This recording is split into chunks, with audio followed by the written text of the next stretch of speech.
उसका नाम टीना है।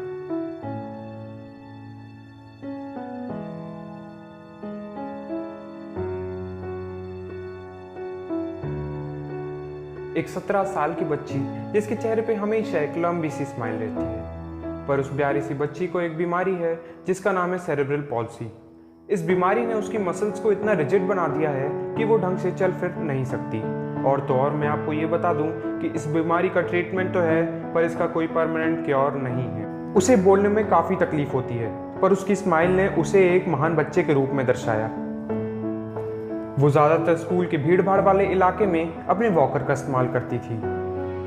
ज़्यादातर लोग उससे बात नहीं करते थे। क्यों, ये किसी को नहीं पता। शायद ये इसलिए था क्योंकि वो सबसे थोड़ा अलग दिखती थी। स्कूल में सब बच्चों को एक असाइनमेंट मिला था जिनमें उन्हें डोंट क्विक नामक पोएम की 10 लाइन याद करके सुनानी थी। टॉम ने मन में सोचते हुए कहा कि मैंने असाइनमेंट में सिर्फ 10 लाइन इसलिए दी क्योंकि मुझे पता है ज़्यादातर बच्चे इसे वैसे भी नहीं करेंगे।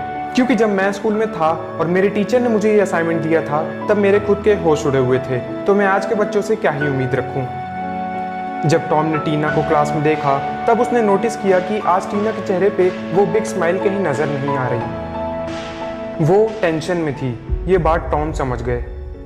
टेंशन मत लो टीना, सिर्फ 10 पॉइंट्स की तो बात है, टॉम ने अपने मन में सोचते हुए कहा। जब असाइनमेंट देने का टाइम आया तो टॉम की एक्सपेक्टेशन सही निकली। एक के बाद एक सारे स्टूडेंट्स फेल हो रहे थे और सबके लिए एक ही कॉमन आंसर बन गया था, सॉरी सर, सिर्फ 10 पॉइंट्स का ही तो है। टॉम फ्रस्ट्रेट हो चुके थे। उन्होंने फ्रस्ट्रेशन में आके बोला कि अब जिसकी भी बारी होगी, अगर वो फेल हुआ तो उसे 10 पुशअप्स करने ही होंगे। लेकिन टॉम हैरान रह गए जब उन्होंने देखा कि अगला नंबर तो टीना का था। लेकिन टीना खड़ी हुई और अपने वॉकर का सपोर्ट लेके पूरी क्लास के सामने आई। उसने पढ़ना शुरू किया और फर्स्ट स्टैंजा अच्छे से पढ़ा। हालांकि उसे वर्ड्स को फॉर्म करने में काफ़ी प्रॉब्लम हो रही थी, फिर भी उसने पूरी कोशिश की।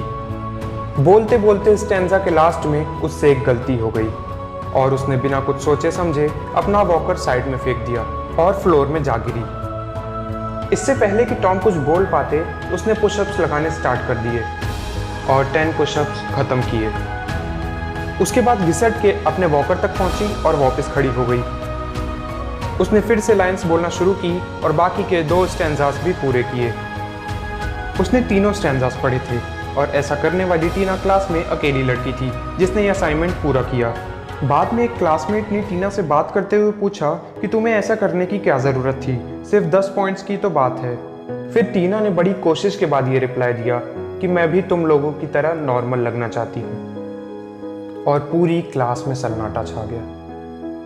फिर एक स्टूडेंट ने कहा कि टीना, हम नॉर्मल नहीं हैं, हम टीनेजर्स हैं जो कि हमेशा कोई ना कोई शरारत करते हैं। मुझे पता है, टीना ने लंबी सी स्माइल के साथ ये रिप्लाई दिया। उस दिन टीना को पूरे 10 पॉइंट्स मिले और उससे ज़्यादा कई कीमती जो उसे मिला था वो था उसके क्लासमेट्स की इज्जत और ढेर सारा प्यार, जो कि उसके लिए 1000 पॉइंट से भी ज़्यादा था। और इसी के साथ ये कहानी खत्म होती है। अक्सर हमें ये बताया जाता है कि इस कहानी से हमें क्या सीख मिली, पर इनक्रेडिबल एकेडमी कुछ अलग करने जा रही है। हम आपसे जानना चाहते हैं कि आपको इस कहानी से क्या सीख मिली। कमेंट सेक्शन खुला है, जाइए और अपने दिल की बात लिखिए। वीडियो अगर थोड़ा सा भी पसंद आया हो तो इसे शेयर ज़रूर कीजिए। Good bye.